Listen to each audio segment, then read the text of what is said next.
روایتی انداز میں اشعار کی تشریحات سے تو آپ بخوبی واقف ہوں گے، لیکن تصاویر کی شکل میں اقبال، غالب اور فیض کے اشعار کی شرح شاید آپ کے لیے نئی بات ہو۔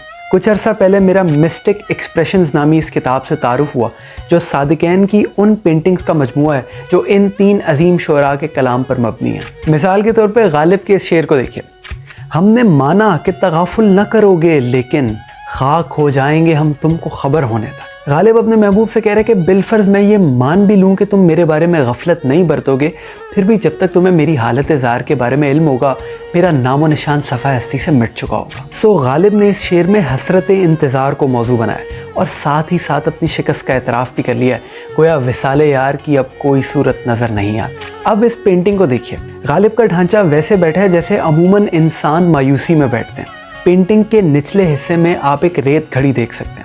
غور طلب نقطہ یہ ہے کہ ریت کھڑی سیدھی ہونے کی بجائے غیر عمودی حالت میں زمین پر گری ہوئی ہے، گویا انتظار اس قدر طویل ہو چکا ہے کہ وقت اپنی اہمیت کھو چکا ہے۔ اور اس تصویر کا میرا پسندیدہ ترین حصہ اوپر موجود کوے ہیں۔ یہ بابا فرید کے اسی اشلوک کی طرف اشارہ ہے کہ کاغا سبتن کھائیو میرا، چن چن کھائیو ماس، تو نینا مت کھائیو موہے پیا ملن کی آس۔ لیکن یہاں صورتحال یہ ہے کہ کوے غالب کی آنکھوں کو نوچ چکے ہیں، گویا شکست خوردگی کا وہ عالم ہے کہ غالب کے نزدیک اب آنکھوں کو بچانے سے کچھ حاصل نہیں، کیونکہ وصال یار تو پھر بھی ممکن نہیں ہوگا۔ جب ایک عظیم شاعر کا قلم اور ایک مہا مصور کا برش ملتے ہیں تو شاہکار تو پیدا ہوتے ہیں۔